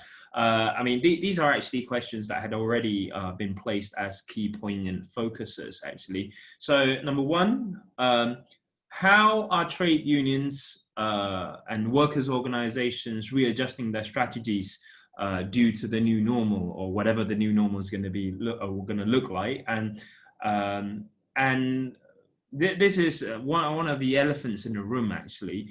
Is there any specific impact of the COVID crisis on persons with disabilities and workers with disabilities? I think this is one thing that I don't see being addressed enough in the public sphere, especially in the policy-making spheres. And also, thirdly, anyone want to jump in on any of these questions, please feel free. Could the COVID-19 crisis trigger a shift to a more family-focused workplace or a family-focused work mode? I have a 1-year-old daughter. I'm finding a lot of joy in being able to be with her more, but I'm also finding it quite difficult to be able to work with her around. So it's kind of like a conundrum, really. So from an employer's point of view, from an academic point of view, from a union and from a union's point of view, please go ahead, knock me out. Anyone want to jump in? I just want to address that second part on PWD. Yeah? In fact, Malaysian government had tried to address the employment of PWD through the My Future Work incentive scheme, where they would grant something like 1,000 ringgit for 6 months to any employer that employ people with disability during this period. Yeah? But I would say, sadly, no takers. But really, we cannot blame the employers for this, because even for the normal able-bodied person, they are also not able to provide employment. What more with PWD? But of course, there are people who are still in employment, PWD. I don't think they get retrenched, because really the government scheme of giving a double taxation actually really worked for them, because that is really an incentive for employers to employ and retain people with disability. So say, for example, just even in MEF itself, we had engaged this particular person with hearing impairment, and I think she had been with us for more than 20 years. Yeah? So it's there, and of course we actually value her services with us, things like that. And of course, what is important is basically when we talk about PWD employment, it should not be arising from PT kind of thing. It should be based on the actual need of the company, and also based on the capability of the PWD itself, themselves. So this is very important, that possibly PWDs also need to really upskill and reskill, especially when we are talking about the new economy, the new norm, talking about the digitization of the economy, thing like that, and they should be able to work online kind of thing. So perhaps I just would like to stop there, Howard. Thanks, Dato'. Prof? Okay, I can address the second question on the work from home, because I share your challenge of balancing the home environment with work environment, although my daughter is a lot older. But again, we in Asian household, we are not always equipped to be working from home if everybody has to be online at the same time. And I think that poses challenge on the productivity of many people. I'm academic, so I'm used to working from home already. But to be teaching online from home, I think that the productivity of me, the efficiency of me as a teacher is probably not the same as when I can teach face-to-face in class. And that's from my view. And I think that from a broader perspective of higher education and education in general, I think a lot of children who are not equipped with the internet technology, the Wi-Fi technology, that undermine the quality of education as well. So it's not just the productivity of the worker, individual workers, but it's the overall productivity of how a generation of kids that have been sort of put out of school for a period as long as almost almost a year now. What would be the longer term impact on their education? I think that's another key point that need to be addressed. But mind you, at the same time, that this kind of work from home also open up some opportunities for people to do a lot of things, and it would change the nature and the future of work in many circumstances. For example, this conference, we would have met in Kuala Lumpur, but right now we can do some kind of online thing. So I think the next meeting next year, people would be thinking that can we somehow do a hybrid format, and that's already taking place and shaping up in education, that you have both hybrid models. So I think a lot of service that could be conveyed and could be delivered online would be enjoying more, and people would have more time to work from home, but at the same time it would pose challenge for certain kind of job as well. And I think one interesting thing that I'm already seeing in Thailand is that it's already having impact on the broader sector, not just individual workers. For example, real estate, how is office building coping? How is office building challenging, being challenged with all this? So it would be the kind of the new addition and new adjustment that we would be seeing for some time to come. And I think it would pose both challenges as well as opportunities. So we have to be thinking on both sides. And that would be my take on that question. Excellent. Mr. Yun, would you like to add anything? Yeah, thank you. So actually in the first half of the year, many local government as well as the central government, they were busy to provide the tablet PCs to children, students who had to stay at home. So then a kind of homeschool through internet, even home kindergarten through internet, that kind of experiment has ever been made. I don't know those kind of experiments were effective or not, or efficient or not. But anyway, that kind of policy or system, I'm expecting more and more will be introduced in the future. Also, another social phenomenon is now of course, working class or people, poor people, it is difficult for them. But the middle class, well-educated people, now they are planning to move their house from urban area to suburban area or some remote area, thanks to this kind of change of the working environment.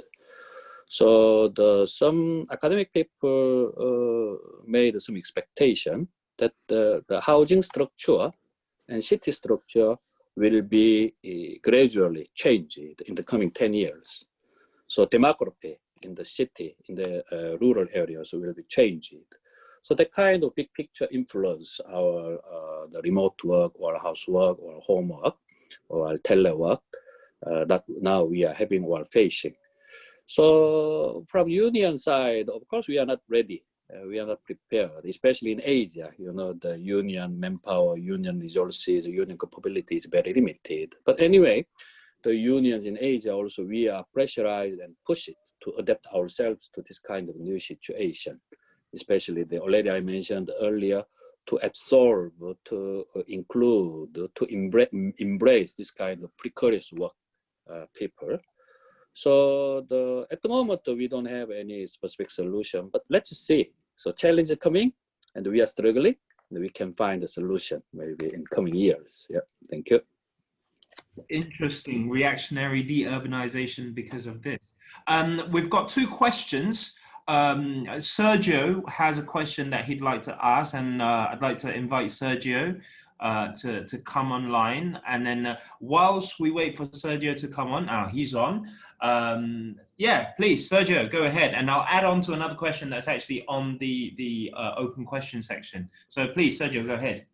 Thank you, Howard, and thanks to all experts for these very insightful presentations. I have a question for Pavida. Maybe we mean the same thing, only with a different wording. You mean you were talking about China +1. What I was observing in the last weeks and months while reading media from China was that there was mentioned that there is an idea to build an ASEAN-China industrial region. So I'm curious to learn from you, is that the same, this China +1? But if not, could you please elaborate what an ASEAN-China industrial region would mean for the future with regards to supply chains and production sites? Thank you. Okay. Thank you, Sergio, for your question. What I meant earlier by China +1 is that when companies are looking at their supply chain, and most of the multinational companies were very much focusing their production in China, but they have now realized that focusing on China alone might not be the best idea, because the labor cost and the production cost in China has been rising, and also because of the issue of the tension between US and China. So we are seeing a lot of companies that are looking at relocating away from China.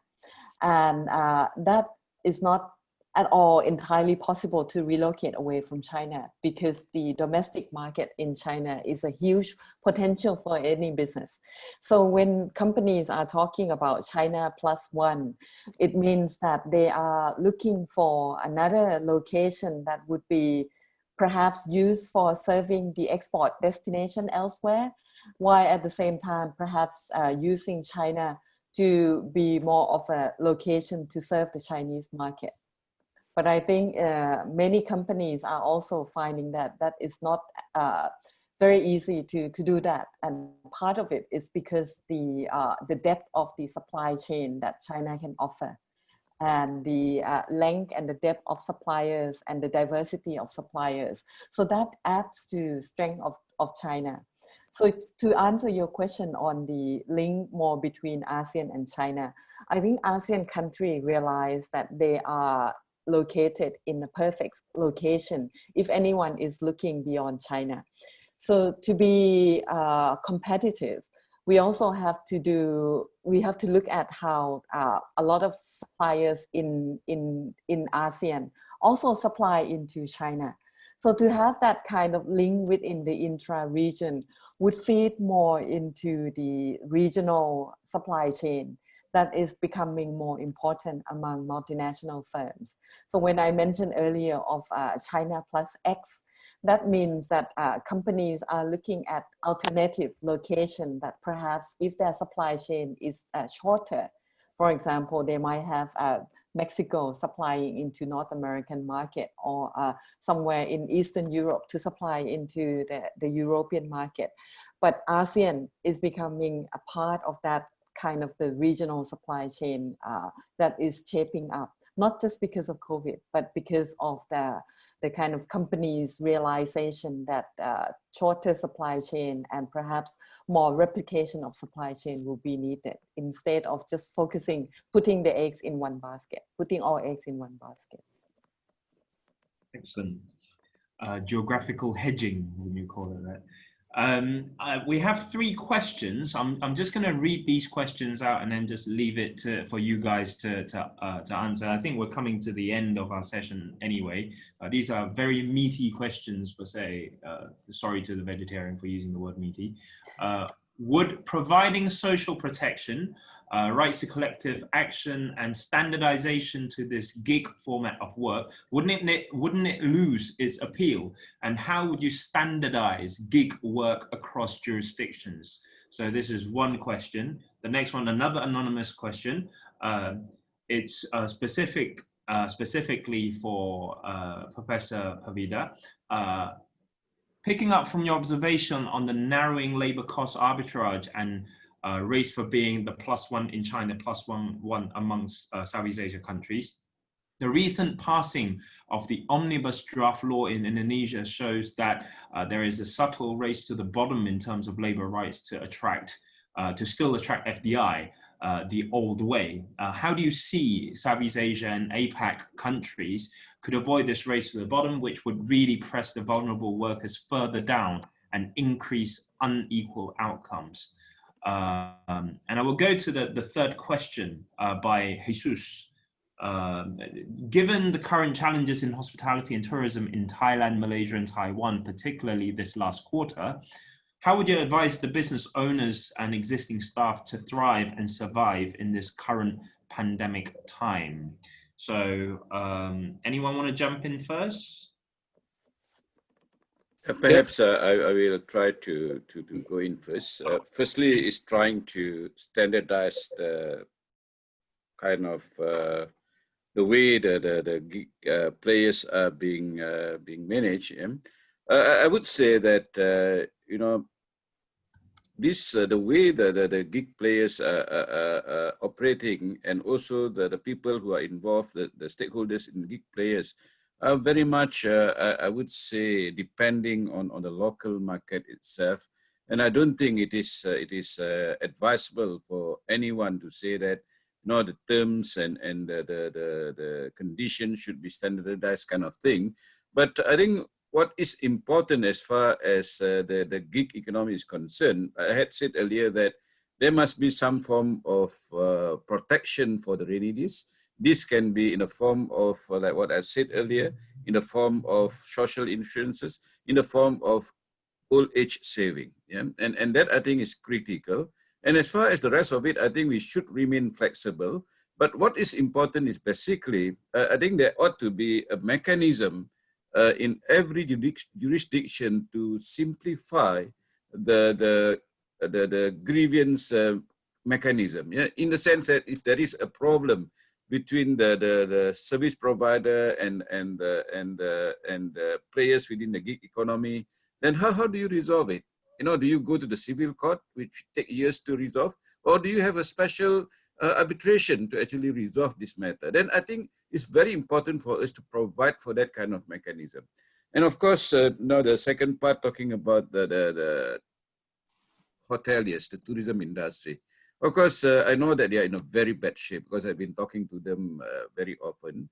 And I think what is important is that perhaps, you know, I just would like to share a situation where one of the Malaysian companies during that period, you know, during the financial crisis period, where the company actually is servicing high-end vehicle, high-end cars, but during that period, no customers come in to service their cars. So what the company had done was that these people are highly skilled with all the experience that they have, and the company was very worried about losing them. So what the company did was to say, okay, you all don't have to come to work, but we pay you certain amount of salary, but you can do anything during this period, take another job or do something that you like. But when the company call you back, please come back and serve the company. And exactly that kind of thing worked, and it became one of the best practices adopted well over. And I would say that currently, of course, yes, it's very pressing for the owners and the employees to actually work in the hotel industry, especially when you're talking about service point, there's no customers coming in, things like that. It's important for them also to actually say that, yes, I still have a job. So what the company can do is that if need be, then you just possibly suspend the operation for a while and come back later on and make arrangement for these people to be possibly given some form of sustenance so that they can maintain themselves during the period where they're not allowed or they're not asked to work. So perhaps I'll stop there. Thank you, Dato'. Yeah, can you add some remarks on that question? The gig work standardization. Personally, I'm positive or optimistic for the future that this kind of standardization of terms and conditions of work for gig workers could be made. In that sense, I'm optimistic. When it comes to labor relations or industry relations, union protection, in Asia, already I said to you, the enterprise unionism or in-house unionism are quite common. But when it comes to company or enterprise union level, of course, there is no solution, no way to solve this kind of issue, because this is the issue of industry.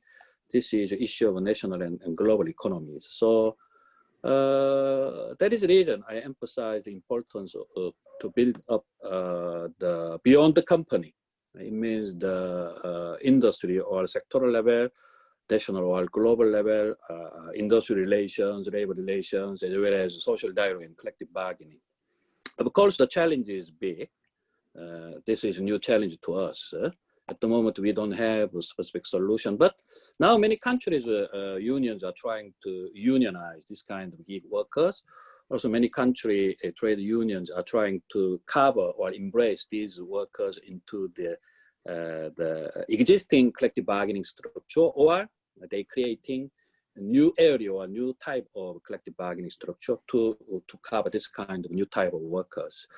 Also, the union now, we are pressurizing not only company, but also government to build up kind of social security system or strengthen social security or social protection system, and to extend to these kind of workers, also to standardize their working conditions, such as regulation of working hour. Also, their benefit for social protection. Already, government is pushed by trade union and civil societies to do something. So in that sense, in the midterm, I think these gig workers also can be integrated into the formal economy area, also can be unionized and protected by trade union, also covered by social insurance. Also, you hear about the basic income. This kind of a new idea can give us how we can provide some benefit for this kind of new type of workers. But frankly speaking, when it comes to the collective action, how these gig workers can organize collective action, such as strike and picketing, frankly speaking, I have no idea at the moment, but human being, we are human being, we are not robot, it means we are creative. So I'm sure we will witness the new type of collective action to be organized by these kind of gig workers in the near future. Yeah, thank you. Thank you. Prof?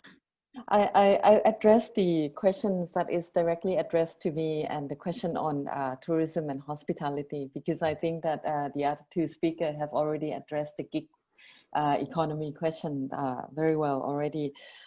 Thank you for the question on the foreign direct investment incentive, because I think that is a very key aspect that we are looking at countries not racing to the bottom. You're right, and I agree with your point that the countries in this area are somehow engaging in the race to the bottom by, giving tax incentive and all that. But I think that should not be the way that government policy should be heading in terms of attracting the new kind of foreign direct investment. And for this, I think government need to look at what the country can do to be effective for the company that are coming into the country. I give you an example. Vietnam is supposed to be the country that benefit the most from the relocation away from China. A lot of Korean companies, particularly those in electronic sector, Samsung and LG, have relocated to Vietnam. And part of it is because Vietnam is very near to China physically and geographically. And also at the same time, Vietnam is also engaged in this CPTPP regional agreement, multilateral agreement, which would make it more convenient for companies that locate in Vietnam to distribute their products within the countries that are members of CPTPP. So that's something that is particularly quite effective for Vietnam. And if you look at Indonesia, which I believe that you are addressing your question from Indonesia, Indonesia benefit from a huge domestic market. So rather than competing on low labor costs, I think what companies are looking when they look at Indonesia is the domestic market that they can access. So make it more attractive for companies in that sense. And I look at my country, Thailand, we are actually benefiting from the geographical location that we can access countries that are the CLMV, Cambodia, Laos, Vietnam, Myanmar, much easier than compared to Malaysia or Singapore. So that should be the kind of focus that government should be looking at, providing more easier access and more seamless transportation link between those countries so that Thailand can be used as a hub for distribution and access into those countries. So what I'm saying is that, you know, I agree that foreign direct investment incentives should move away from the race to the bottom and to look more at what countries can provide for the investing firms so that the investment in that country become important for them. And that's a way to increase the importance of the country. And the second question on tourism, I think it's a very, these are the sectors that have never been hit this hard before. I think countries in the region, Thailand, Malaysia, Singapore, we have long relied on tourism as the contribution to GDP. Thailand gets tourism for almost 12% of GDP for that. So with this, I think the tourism really need to think about how they can adjust. First of all, to thrive is to, you know, to push the government to also allow back tourism and to, I think to not to be on this lockdown period forever. That's one important. And I think in terms of business strategy, what I see is happening in Thailand for those tourists, small SME that are doing well, is to be able to differentiate their product and service a little bit more. Rather than catering to the mainstream large group tourists, when you are looking at tourism that are catered for domestic tourism, there is a different style. For example, in Bangkok, there's a group that are targeting local tourism that explore the old Bangkok city and the kind of walking and enjoying Chinatown to eat and to sample the food. All those things are becoming more kind of a differentiated tourism product. And I think that would be a good way to look at how you can differentiate your service from others under this kind of new normal after COVID for tourism. That would be my take. Thank you. Excellent. Thank you to all our panelists. We've actually come to the end of this panel. It's been extremely insightful. I think we will walk away from this panel slightly more enlightened as to how we can move forward from this pandemic into the next and new norm. So I think thank you to all of you. Thank you to the participants, and I will hand it back to Darshan to give you some information. Thank you very much. Hi, everyone. I wanted to thank the panelists and all the attendees again for attending this conference and for the great information sharing session. Tomorrow, we will have the third session of this series, where we'll be looking at the gig economy. It'll be split into two sections. So first, we'll look at the gig economy as a whole, which we've already talked about in some detail today. And the second session, we'll be looking particularly at app-based transport and medical work within the gig economy. So with that, I'm going to send a link in the chat to the breakout room, where I will invite all attendees and panelists to attend for however long you can. And there we can have maybe a better face-to-face interaction, and more questions can be asked in that breakout room. So with that, I'll be closing this conference. Thank you.